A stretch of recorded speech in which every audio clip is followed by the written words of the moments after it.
네, 안녕하십니까. 윤준입니다. 영상을 찍는 날은 6월 20일이고요. 오늘 좀 해드릴 얘기는 이제 다음 주 스케줄에 대한 얘기들, 그 다음에 뭐 시장에 대한 얘기들을 좀 해보려고 합니다. 그래서 제가 일단은 6월 넷째 주, 스케줄을 좀 쭉 지켜봤는데, 6월 넷째 주에 특별한 이슈들은 많이 없는 것 같아요.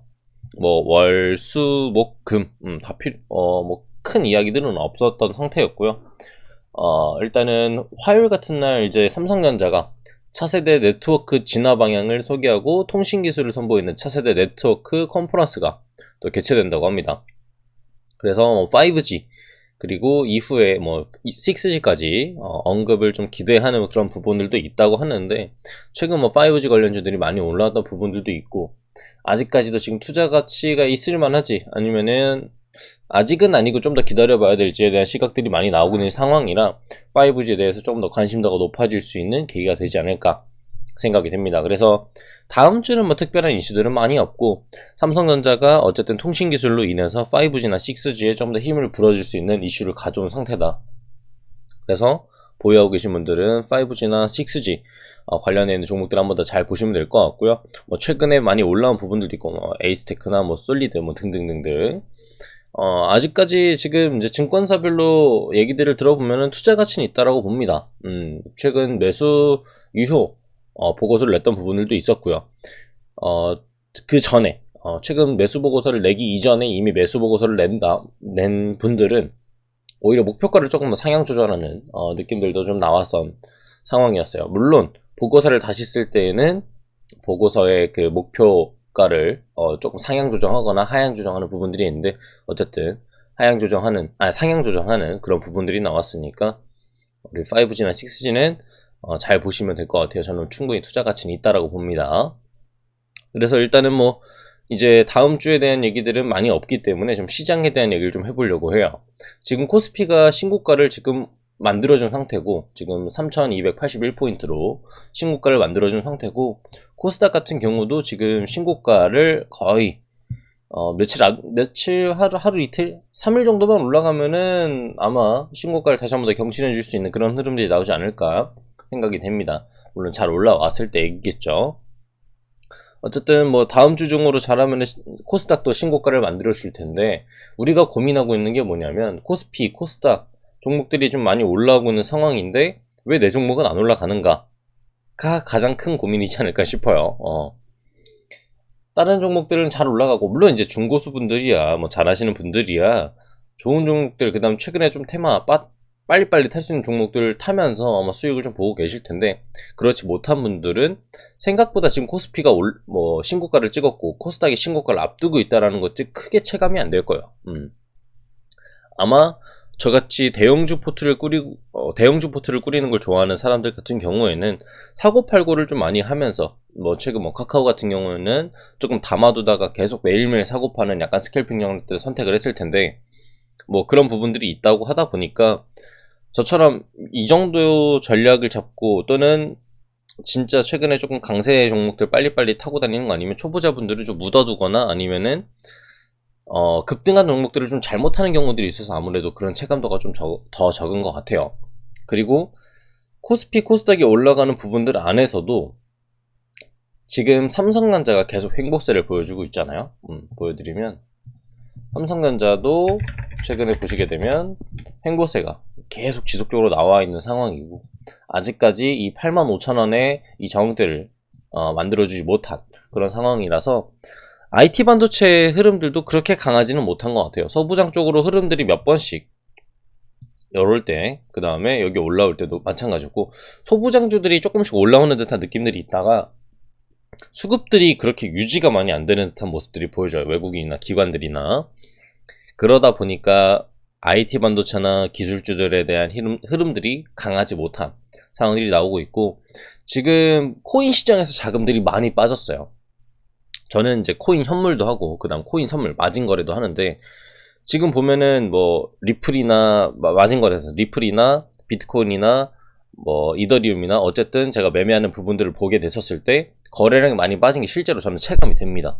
현물들도 마찬가지고요. 어쨌든 이 빠진 자금들이 어딘가는 흘러 들어갈 텐데, 흘러 들어가는 부분들이 국내 시장 같은 경우에는 많이 들어온 느낌들은 아니에요. 자금들이 국내 시장으로 들어왔다라고 한다면 최근 올라가는 등락폭이나 아니면 좀 더 밀어주는 부분에서 좀 더 강하게 밀어주거나 아니면 어쨌든 테마가 하나로 좀 형성될 수 있게끔 만들어줬을 텐데 어쨌든 그런 판도가 만들어지지 않는다라는 거. 이게 개인들의 자금일 수도 있지만 외국인과 기관들도 마찬가지예요. 외기들도 흐름들을 어쨌든 그쪽에서 털고 나왔다라고 한다면 우리 국내 시장에 좀 더 센 포지션을 잡아줄 수도 있을 텐데 그렇지 못하다. 지금 보면은 외국인 기관 그 다음 개인들 어쨌든 최근 뭐 저번주 금요일만 하더라도 거래량이 적은 건 아니에요. 개인들 뭐 8천억 정도 매수하고 그 다음에 코스닥에서 3천억 정도 매도하고 외기도 마찬가지고 7천억 뭐 2천억 뭐 이런 식으로 포지션을 잡아놨는데 이게 적은 건 아니에요. 2020년도 이전으로 보게 됐었을 때 지금은 어마무시한 거래량입니다. 하지만 이런 부분들을 봤었을 때 어쨌든 자금들이 정착이 안 되고 최근 흐름들을 보게 됐었을 때 당일 순매수가 또는 순매도가 2천억, 3천억일 때가 있었어요.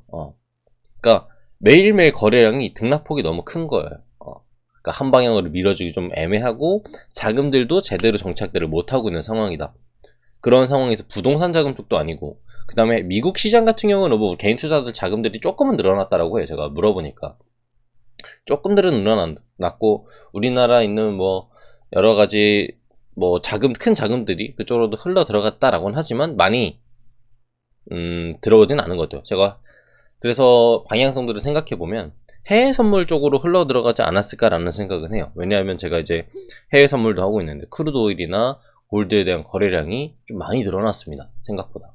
최근에 생각보다 많이 늘어났어요. 그래서 매매하는 부분들에 있어서도 저도 그런 부분들을 좀 체감을 하고 있다 보니까 국내 시장 자금, 그 다음에 비트코인 자금들이 어쨌든 많이 줄어들었고 이전에 비해서 최근 1년 동안 많이 줄어들었고 그 자금들이 해외 선물판이나 아니면 미국 시장 쪽으로 많이 흘러들어가고 있다. 왜 그런지 이유를 생각해보면 똑같아요. 우리나라 시장 최근 흐름들 보면은 뭐 미국 시장 떨어지면 떨어지고 중국 시장 떨어지면 떨어지고 그 다음 장중에 미국 선물 떨어지면 떨어지고 어쨌든 너무 주변에 영향을 너무 많이 받고 그 다음에 어쨌든 지금 우리나라 또 테마가 제대로 안 잡혔고 삼성전자 뭐 현대차 제대로 못 올라가고 있다 보니까 큰 대형주들이 개인들도 흥이 안 나는 거예요. 맨날 센 종목들만 강하게 올라가는데 이거 잘못하면 맨날 큰 손실 나고.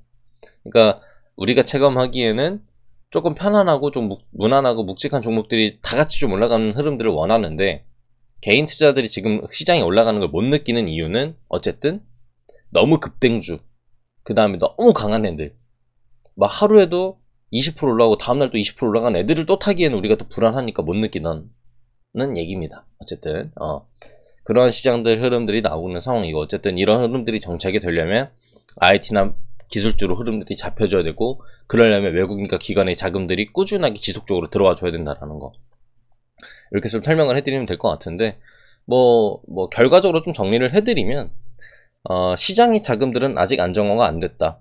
지금 미국 시장도 미선물 옵션 만기일 때 떨어지긴 했지만 어쨌든 미국 선물 옵션 만기일 같은 경우에 뭐 이유를 갖다 붙인다고 하면은 뭐 금리 인상 얘기 2022년도 말에 금리 인상이 조기 인상으로 될 것이다 뭐 이런 얘기들이 들려오고 있지만 어쨌든 우리 국내 시장은 주위의 영향들을 너무 많이 받고 있기 때문에 실제로 자금들이 많이 들어오고 있지는 못하고 있다.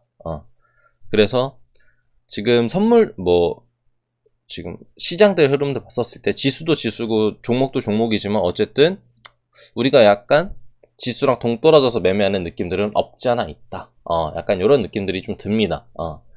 하지만 우리도 그런 상황들 안에서 헤쳐나가야 되는 거고 아마 다음 주 정도 6월 넷째 주 같은 경우에서는 우리가 뭐 강한 센 포지션을 잡기보다는 뭐 카카오나 네이버처럼 최근 흐름들 좀 잡아주는 애들로 단타나 아니면 단기 정도의 매매를 하다가 나중에 또 자금들이 안정화되는 또는 괜찮아지는 흐름들이 나왔을 때 그쪽으로 좀 매매를 해야 될 것 같아요. 그래서 오늘 일단은 다음 주에 대한 그 다음에 최근 시장 흐름들에 대한 얘기를 좀 해봤는데 지금 우리가 돈을 못 벌고 있는 이유가 나만 돈을 못 벌고 있는 건 아니에요. 나만 돈을 못 벌고 있는 건 아니면 다 같이 수익을 원래 이 정도 흐름이었으면은 돈 잘 버는 사람들은 5%가 아니라 막 15%, 30% 벌었겠죠. 근데 최근 흐름들이 안 좋다 보니까 잘하시는 분들이야 뭐 체감이 슉슉 될 테지만 요런 종목 센 종목 잡아서 빨리 수익 보면 되겠다라는 회전이 되지만 어쨌든 우리 초보자분들은 초보인 나만 돈을 못 버는 게 아니라 지금 다른 분들도 좀 어려워하고 있는 상황이니까 다 같이 힘내서 다음 주 좀 잘 버티고 7월 달부터 다시 한번 더 흐름들을 보면은 될 것 같습니다. 우리 다음 주도 화이팅해서 열심히 수익 보도록 합시다. 다음엔 더 좋은 영상, 더 좋은 내용, 더 좋은 강의로 찾아뵙도록 할 테니까요. 구독하고 좋아요, 알림 설정 한 번씩만 눌러주시면 감사드리겠습니다. 감사합니다.